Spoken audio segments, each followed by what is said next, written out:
Self-rep in a suppression hearing. Buckle up. Today's big question.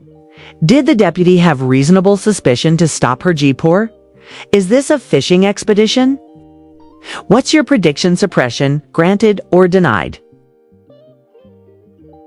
Yes, Your Honor. Terrific. All right. And thank you very much for your appearance today. I hope you didn't get as much rain as we got overnight. So you probably were going to be in worse shape trying to. Quick legal PSA.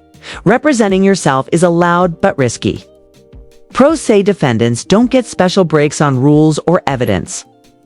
Would you go DIY against a trained prosecutor? Give you an overview of kind of the way this works, because since you're representing yourself, I just want to, let's just start with that question. Are you comfortable continuing to represent yourself or for purposes of this hearing as well? Yes. Procedure moment. The person who files the motion argues first. If you stand on the pleadings, the judge still rules based on the papers plus any evidence. Strategy or silence, mark move or mischance. Lawful challenge to jurisdiction, standing in authority, as well as an additional, that's a 2-page document, and then an additional 3-page document that was entitled Affidavit of Standing and Rebuttal of Jurisdiction. So generally speaking, the party who makes a motion goes first and argues. We're entering the decision zone. The stop was bad, everything after could be tossed. The stop was good, the case lives on. What's the single most convincing fact for you so far? All I have to say, you can do that, but I want to give you the opportunity first to be able to run through the various points that you have. Then the people, and Mr. Bema is here on behalf of the people of the state of Colorado, the people will offer their position as to your arguments, and then ultimately I'll have to. Swearing in isn't just tradition, it locks the witness into penalty of perjury. Translation. Say it straight or face legal heat.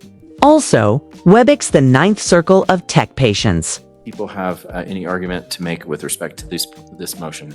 Yes, Your Honor, we have an argument, and then we do have a witness. Caitlin Bills is on WebEx. Okay. All right. Intend to call her briefly. All right. Legal nugget. A citizen informant report asks sexually from an identifiable, trained officer often carries built-in reliability. The more detailed vehicle, behavior, smell, the stronger the reasonable suspicion. Yes, sir. Sorry, I'm trying to get my camera on right No now. problem. I know it's a little cumbersome, so thank you very much for your appearance and your getting the WebEx machine thing to work. Key moment, unusual stop sign behavior plus quick turn into a dispensary can corroborate the tip. Officers can act on the totality of circumstances. No single fact needs to scream crime if together they whisper it. Bills. So what'll happen is I'm assuming Mr. Bame is going to walk through some direct testimony or solicit some of her direct testimony, and then you'll have a chance to cross-examine her. You can ask her questions about what she said during the course of her testimony.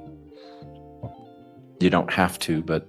She consents to roadsides and blood. Big deal. A voluntary chemical test can make suppression fights harder. Engagement cue. Should you ever refuse a blood draw if you're sober but anxious? Swear. Okay, very good. Thank you, ma'am. All right, Mr. Bama, sir. Thanks. Is it okay if I stay seated? Yeah, Okay. stay seated. There's no Okay. formality required. All right, state your name, please. Caitlin Bills. And were you employed? Declining cross can be a tactical choice, but it also means no challenge to credibility right now. Defense tip. Even a few tight questions can plant doubt or lock in helpful admissions. Complaint when you were on shift? Yes, sir. And do you recall how you received that information? Via San Miguel County Dispatch over the... Prosecutor recites the magic words, specific and articulable facts. That's the Terry-style backbone of reasonable suspicion. It's less than probable cause, more than a hunch. Jeep that had a pink crown in the back window with temporary plates that was going a slow amount of speed on Highway 145, 1 mile marker 19. and that was failing to maintain a single lane as the vehicle was driving towards Norwood. Mr. Adams was concerned. Well, what was he concerned about? Jurisdiction check. Subject matter court can hear this type of case, plus personal court has authority over this defendant, showing up after service of a summons. That's how courts lock in the personal part. Driver smoking what looked like a marijuana cigarette or something along those lines to him. Mr. Adams had to actually pass this vehicle in San Miguel County to get around safely. Yes, and he also had to hit his brakes because the vehicle was going so slow, so it impeded his traffic when he was trying to drive and his safety as well. Okay. Eventually, did you come in contact with the Wrangler? I did, in the town of Norwood on Grand Avenue. Why did you initiate a traffic stop? Ruling decoded. The judge finds reasonable suspicion based on the reliable report plus corroboration. Once the stop is valid, evidence from the stop is in and the motion to suppress heads toward denial. The marijuana shop, Alpine Wellness in Norwood, within less than a minute, it had pulled in there. He had given good descriptors of exactly what he had seen and observed and smelled. I initiated the traffic stop and contacted the driver, Justina Rager. And what was your tone when you first initiated the stop? Conversational. Well, when I first started it, I had yelled stop at her because she almost backed up into my car. But after that, it was conversational. So after you had to yell at her to stop her car from hitting another vehicle, you could finally talk to her like a normal human trash bag. And was there anybody else in the... Unverified claimant in criminal cases, the state is the party. No injured person required for traffic DUI.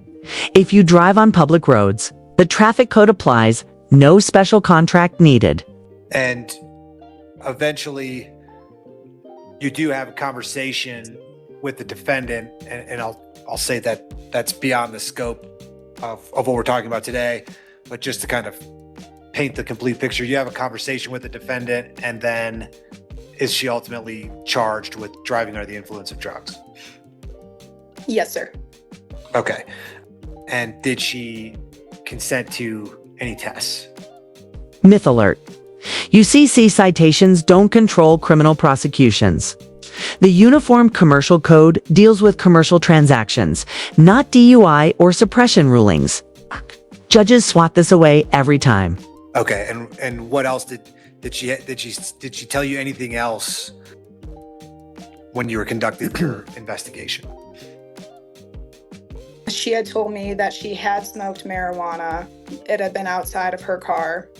And this was after she initially had lied to me about that she hadn't smoked at all, and she changed her story.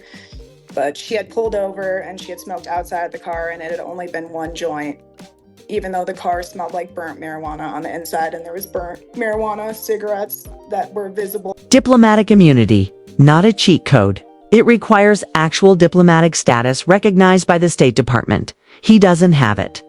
Judge narrows the lane. The only question is how many years, not whether.